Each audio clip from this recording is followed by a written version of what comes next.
नमस्कार, अपनी डपली अपना राग के साथ हाजिर हूं मैं अनुपम। रामगोपाल यादव की सीएम योगी से मुलाकात पर अखिलेश के दूसरे चाचा शिवपाल यादव ने निशाना साधा है। शिवपाल यादव ने रामगोपाल यादव की चिट्ठी को ट्वीट किया और पूछा कि न्याय की लड़ाई अधूरी क्यों? आजम शजील के लिए न्याय क्यों नहीं?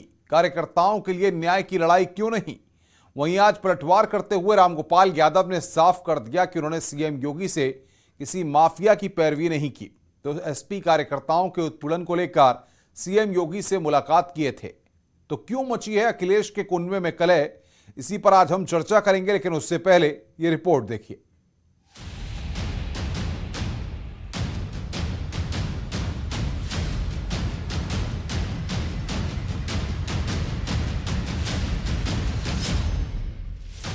सीएम योगी से मुलाकात पर रामगोपाल की सफाई। हिंदुस्तान के मंत्रियों से रोजाना मिलते हैं।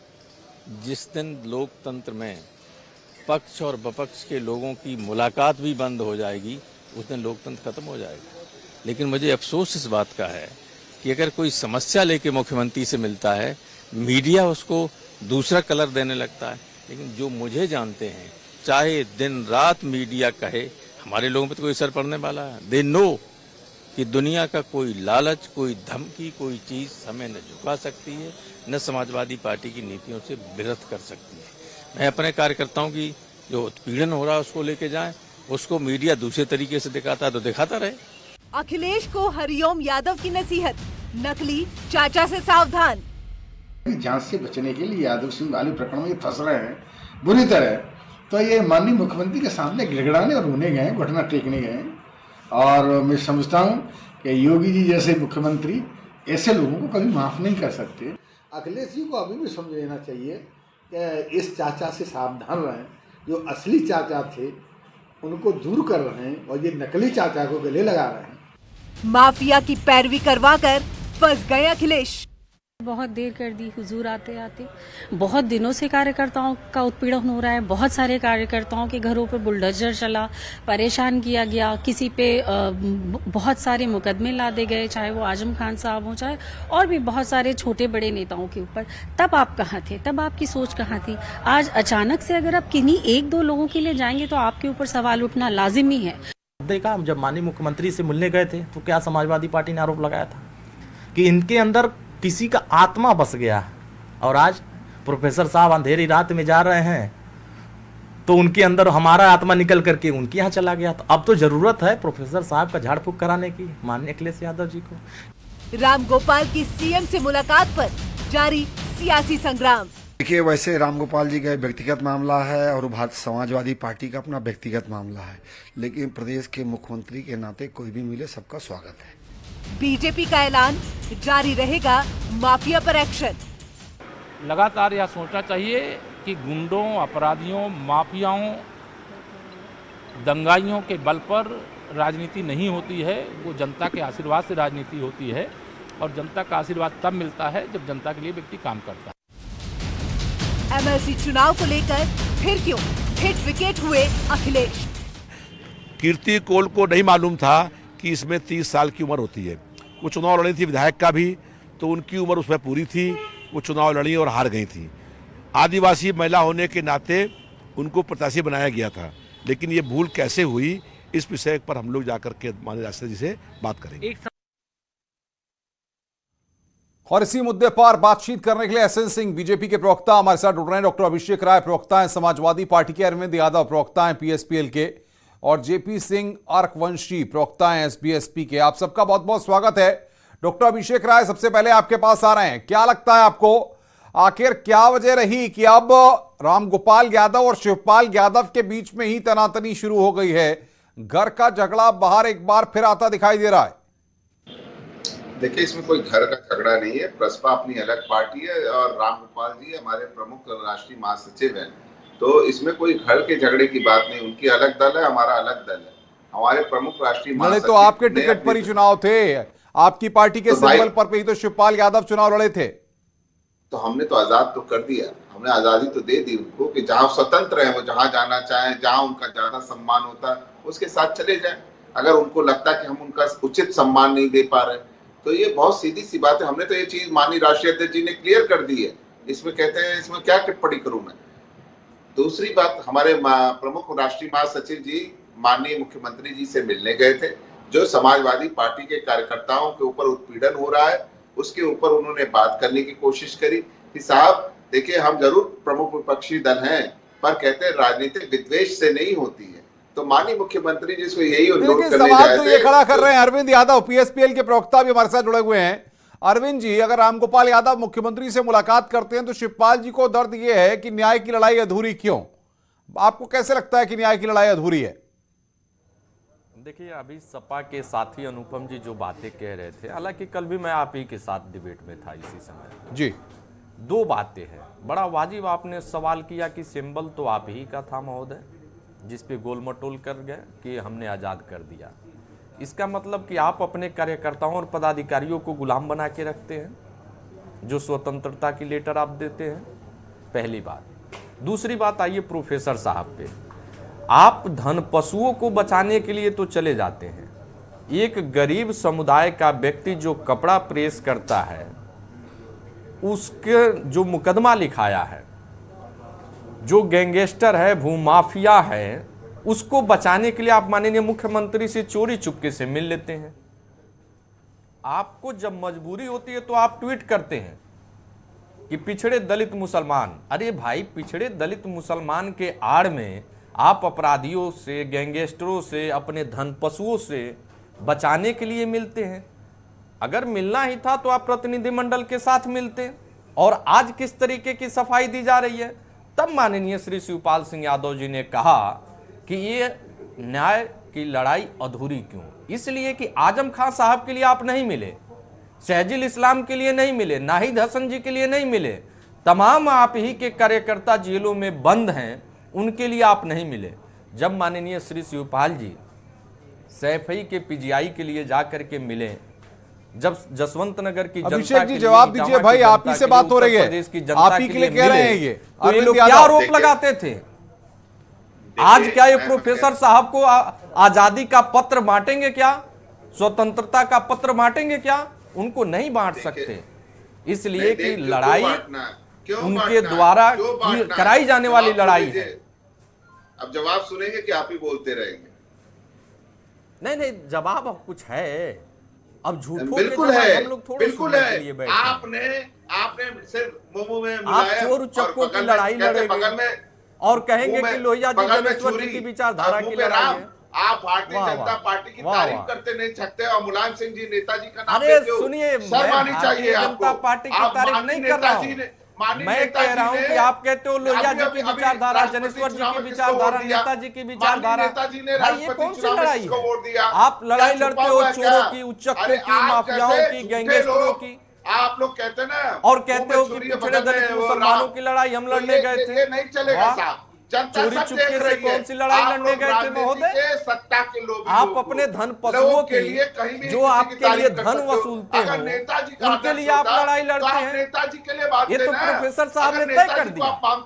नेताजी ने भाई रुकिए, आपस में नहीं रहे, नहीं रुकिए। अभिषेक राय, अरविंद यादव, एसएन सिंह हमारे साथ हैं। सिंह साहब, माफियाओं की पैरवी क्यों हो रही है? ये आप भी जानते हैं और समाजवादी पार्टी के कार्यकर्ता भी जानते हैं कि नेताजी को। भाई रुक जाइए, एसएन सिंह जवाब दीजिए। अनुपम जी, मैं कह रहा हूं दो बातें, एक तो मिलना और दूसरा मिलने का उद्देश्य। तो आदरणीय मुख्यमंत्री जी तो प्रदेश के सभी के मुख्यमंत्री हैं और राम गोपाल जी उत्तर प्रदेश के रहने वाले हैं तो उनके भी मुख्यमंत्री है और उनसे कोई भी मिल सकता है और एक राजनीतिक पार्टी के बड़े नेता हैं, इस नाते मिलने जाएंगे। और आदरणीय मुख्यमंत्री जी तो हजारों, लाखों, करोड़ों लोगों से मिलते हैं, जनसभाओं के माध्यम से मिलते हैं, जनता दरबार लगाकर मिलते हैं। लेकिन आप कह रहे हैं कि माफियाओं की पैरवी करती है समाजवादी पार्टी, ये आप आरोप लगा रहे हैं। देखिए अनुपम जी, जैसा सुनने में आया है और जैसा अखबार के माध्यम से, आपके माध्यम से दिखाया गया है कि पत्र जो दिखाया जा रहा है उसमें कहा जा रहा है तो जिसपे 80-80, 90-90 मुकदमे हैं और उसके लिए कोई आएगा तो भारतीय जनता पार्टी के जो मुख्यमंत्री आदरणीय योगी आदित्यनाथ जी हैं, 5 साल का कार्यकाल भी देख लीजिए, कोई नहीं भी आता है तो भी न्याय होता है। और ऐसा नहीं होगा कि आप आएंगे तो अन्याय हो जाएगा। आने जाने से यहाँ कुछ नहीं होने वाला है। जो सच्चाई है, जो सही है, जो स्पष्ट है वही होगा। और गलत कार्य अगर आप किए होंगे, लूट की छूट तो अनुपम जी कुछ सरकारों में दी जाती थी, भारतीय जनता पार्टी की सरकार में मिलने मिलाने से लूट की छूट नहीं होने वाली है। हाँ, जरूर आप मिलिए, जनता की समस्या को लेकर मिलिए, प्रदेश के विकास के लिए मिले, प्रदेश की खुशहाली के लिए मिलिए। अगर कोई भारतीय जनता पार्टी गलत कार्य कर रही है, निश्चित तौर पे मिलिए, स्वागत है। लेकिन आप सोचेंगे या कोई भी ये सोचे कि मिलके और हम चाहे कि लूट की छूट हो जाए, ये तो आपके सरकार जेपी सिंह साहब, जेपी सिंह हरवंशी, मैं आपके पास आ रहा हूं। सिंह साहब रुकिए। जेपी सिंह साहब, आप तो साथ रह चुके हैं भाजपा के भी और समाजवादी पार्टी के साथ भी रह चुके हैं। अब सवाल यहां पर यह कि रामगोपाल यादव और शिवपाल यादव के बीच में जो ये चल रहा है, आप किस तरीके से देखते हैं? देखिए, मुझे तो और मेरी पार्टी को आपके माध्यम से पता चला है कि जो रामगोपाल यादव जी की मुलाकात हुई है, वो एटा के एक बाहुबली हैं जिनके ऊपर 80-90 FIR लिखी हैं, उनके चलते हुई है। वो उनका बचाव करने के लिए गए थे, उनकी शिकायत लेके गए थे कि उनके ऊपर अत्याचार ना हो। हमारी पार्टी के नेता माननीय ओम प्रकाश राजभर जी, अध्यक्ष जी, जब मिलते थे भाजपा के मुख्यमंत्री से, प्रदेश के मुख्यमंत्री से, माफ कीजिए, तो उनको कहा जाता था कि उनके अंदर किसी और की आत्मा आ गई है। लेकिन मैं एक बात साफ कर दूं, हमारे नेता जब भी मिले हैं माननीय मुख्यमंत्री जी से, वो इस वजह से मिले हैं कि दलितों, पिछड़ों, वंचितों, शोषितों की अभिषेक राय, जवाब दीजिए, क्यों आप आरोप लगाते थे ओम प्रकाश राजभर पर कि उनके अंदर किसी और की आत्मा आ गई? आज यहाँ पर वो खुद आपसे कह रहे हैं वो आत्मा निकल के अब कहीं और चली गई है। तो अब मुझे बताइए कि वो किससे झाड़ फूंक करवाएंगे? कोई ढूंढा है उन्होंने क्या झाड़ फूंक करवाने वाला? अभिषेक जी जवाब देंगे? बिल्कुल जवाब दे रहे हैं, एकदम जवाब दे रहे हैं। एक डिनर डिप्लोमेसी होती है और 22 श्रेणी की सुरक्षा मिल जाती है, बहुत जल्दी मिल जाती है। ये कौन सी डिनर डिप्लोमेसी होती है साहब? और अभी 4 महीने 6 महीने मैं बता दूं, बिल्कुल स्पष्ट कर दूं, जो 22 श्रेणी सुरक्षा है उसके लिए माननीय अखिलेश जी ने स्वयं सदन में खड़े होकर सुरक्षा की मांग की थी कि उनको सुरक्षा प्रदान की जाए। और आपके नेता जो राजेंद्र चौधरी जी हैं, प्रवक्ता हैं, राजेंद्र चौधरी जी प्रवक्ता हैं, उन्होंने लिख के दिया, कागज पर लिख के दिया मुख्यमंत्री जी को कि उनको सुरक्षा मुहैया कराई जाए माननीय ओम प्रकाश राजभर जी को। आप माननीय राष्ट्रीय अध्यक्ष जी को सम्मान दे दीजिए कि उनकी वजह से आपको 22 श्रेणी मिली है। क्यों नहीं मानते? नहीं, आप क्यों दूसरे पाले में चले गए? हमारे कार्यकर्ताओं, हमारे पदाधिकारियों ने 2 साल तक हर सोमवार को SDM ऑफिस, DM ऑफिस में ज्ञापन दिए हैं सुरक्षा की गुहार लगाने के लिए। आपने क्या बोला? आप ही का स्टेटमेंट बोल रहा हूं। अभी आपने चैनल पे बोला कि अखिलेश यादव जी ने आपको सुरक्षा दिलाई, तो धन्यवाद दीजिए। दिलाई नहीं, मांग की थी। और मांग करने में कोई बुराई नहीं है, हो सकता है उन्हीं की मांग को मान लिया गया हो, मैं कहाँ मना कर रहा हूँ, लेकिन मैं ये नहीं कहूंगा कि उन्हीं ने दिलाई है सुरक्षा। अरे साहब, ये डिनर डिप्लोमेसी अक्षत भी मेरी, पट भी मेरी, तो आप बता रहे हैं। सबको पता है डिनर डिप्लोमेसी में जो सेट करते हो। एक डिनर डिप्लोमेसी में वो भी बता देता हूँ। सिंह साहब कुछ कहना चाह रहे हैं? सिंह जवाब दीजिए, मैं ऑडियो डाउन करिए। सिंह साहब बोलिए। निमंत्रण दिया गया 6 तारीख को, वो निमंत्रण हमसे वापस ले लिया गया। अब बताइए, आपके नगरसभा ने निमंत्रण वापस लिया या नहीं लिया? अरे सबको पता है साहब, जनन भाई, निमंत्रण आप लोगों ने वापस लिया या नहीं लिया? आपको अगर वोट नहीं चाहिए था माननीय यशवंत सिन्हा जी के लिए, तो आपने निमंत्रण वापस क्यों लिया था? मैं पूछ रहा हूँ। भाई ऑडियो डाउन करिए। सिंह साहब बोलिए। एसएन सिंह जवाब दीजिए। जी अनुपम जी, मैं तो ये कह रहा हूँ कि भारतीय जनता पार्टी की सरकार चल रही है और ढाट साहब को समझना होगा, यहाँ मांगने से और डराने से, धमकाने से नहीं कुछ मिलता है।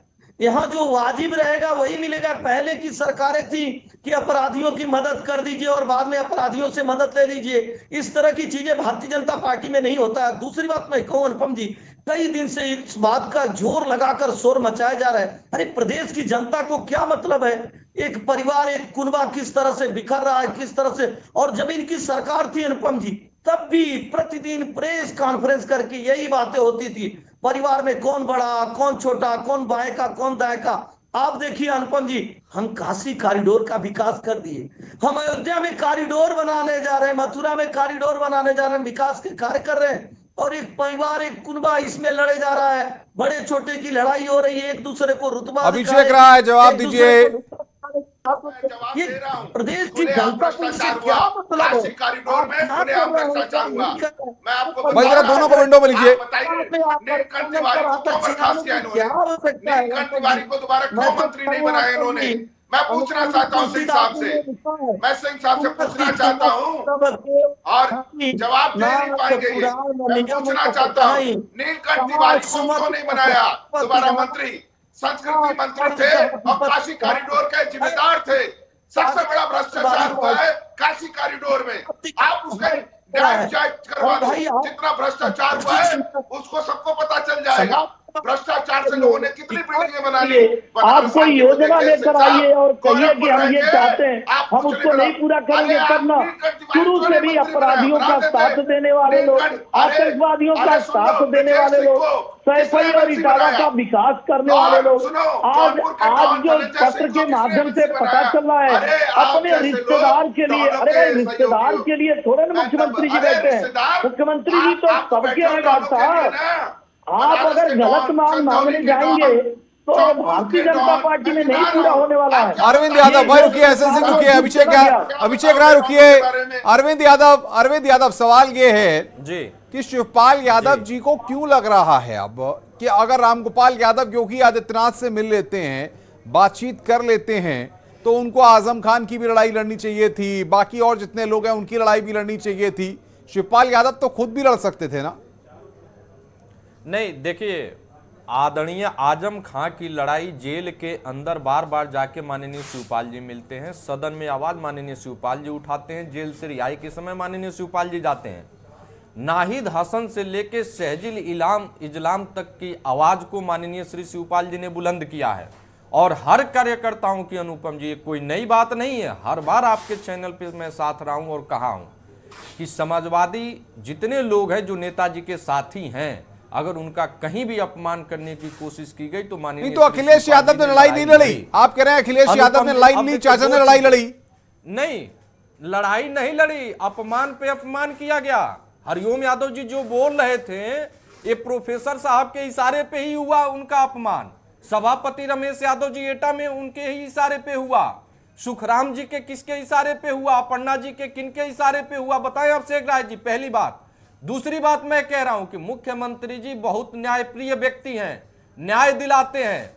उस गरीब के अगर जो उसने मुकदमा लिखाया, ठीक है आपकी बात आ गई। जेपी सिंह का रिएक्शन लूंगा, फिर अभिषेक के पास चलेंगे। जेपी सिंह जी सवाल ये है अगर उसका कि अब ओम प्रकाश राजभर क्या मानते हैं तो क्या उन पे कार्रवाई होगी कि नहीं? जेपी सिंह जवाब दीजिए भाई, ऑडियो डाउन करिए। जेपी सिंह बोलिए के प्रवक्ता जी, अपना सवाल दोबारा दोहरा दीजिए। मैं कह रहा हूं जो हालात बने हैं अब राजभर और शिवपाल यादव के बीच में, ऐसे में ओम प्रकाश राजभर को क्या लगता है? वो तो शिवपाल यादव से कई बार मुलाकात भी कर चुके हैं। देखिए ये मुलाकातें औपचारिक होती हैं और एक मित्रता के नाते होती हैं और आगे का जो भी फैसला है वो माननीय नेताजी करेंगे हमारे, और राष्ट्रीय कार्यकारिणी, प्रदेश कार्यकारिणी और कार्यकर्ता मिल बैठ के करेंगे। लेकिन यहाँ पे एक बात स्पष्ट कर दूं कि जो रथ यात्रा प्रोग्राम सपा ने अभी चलाया है, हमने ये 18 अप्रैल से शुरू कर दिया था। कार्यकर्ताओं को जोड़ने का कार्य, कार्यकर्ताओं को बढ़ाने का कार्य, नई कमेटियां गठन का कार्य, पुरानी कमेटियों को भंग करने का कार्य, ये सभी हम 18 अप्रैल से शुरू कर चुके थे। दूसरी चीज, यही तो हमारे नेता बार बार कहते आ रहे थे कि आपको एसी कमरे से बाहर निकलना चाहिए और अभिषेक राय आप जवाब दीजिए। अभिषेक राय देखिए, मैं अपने मित्र को ये जरूर बताना चाहता हूँ, हम इस समय समाजवादी पार्टी 4 बार सरकार बना चुके हैं। हमें एकदम एक्सपीरियंस है और सारी चीजें, हमें कैसे अपने संगठन को चलाना है। हमारे पास बहुत बड़े बड़े बुजुर्ग नेता हैं, कोई 9 बार का विधायक है, कोई 5 बार का विधायक है, कोई 8 बार का नहीं। अच्छी सलाह मानने में संकोच नहीं करना चाहिए, ये केवल सलाह थी, कोई हिदायत नहीं थी। जैनत भाई मैं आपसे हाथ जोड़ के रिक्वेस्ट कर रहा हूँ, कहते हैं ना सलाह जी, हाथ जोड़ के रिक्वेस्ट कर रहा हूँ। सलाह जो होती है बंद कमरों में दी जाती है, मीडिया चैनलों पे सलाह नहीं दी जाती। मीडिया चैनलों पे बात की होती है, तर्क का वितर्क होता है और तर्क का जवाब देना पड़ता है। अगर आपको बात करनी थी, जिस तरह आपने गठबंधन की बात करी, आपने 18 सीटों की बात करी, आपने एमएलसी की बात करी, आपने राज्यसभा की बात करी, तो उसी तरह से ये हिदायत आपको बंद कमरे में बात करनी चाहिए थी। तो ये बात माननीय आजम खान साहब, हमारे बहुत बड़े नेता, उन्होंने बोल दिया ना, जो समाजवादी पार्टी की विचारधारा है उसे किसी के फूंक से नहीं उड़ाया जा सकता। और समाजवादी पार्टी 4 बार सरकार में आ चुकी है 91 से अभी तक, और समाजवादी पार्टी फिर आएगी। हम प्रमुख विपक्षी दल है।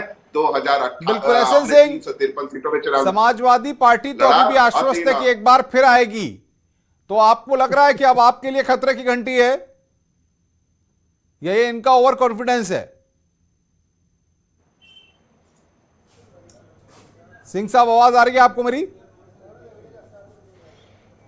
सिंह साहब तक आवाज नहीं आ पा रही है। बहरहाल आप सबका बहुत बहुत शुक्रिया हमारे साथ जुड़ने के लिए और बातचीत करने के लिए। इतना तो है कि अब रामगोपाल यादव ने जब से मुख्यमंत्री योगी आदित्यनाथ से मुलाकात की है, उसके बाद से सियासी हलकों में आरोप प्रत्यारोप का दौर लगातार शुरू हो गया है। अपनी ढपली अपना राग में आज बस इतना ही। नमस्कार।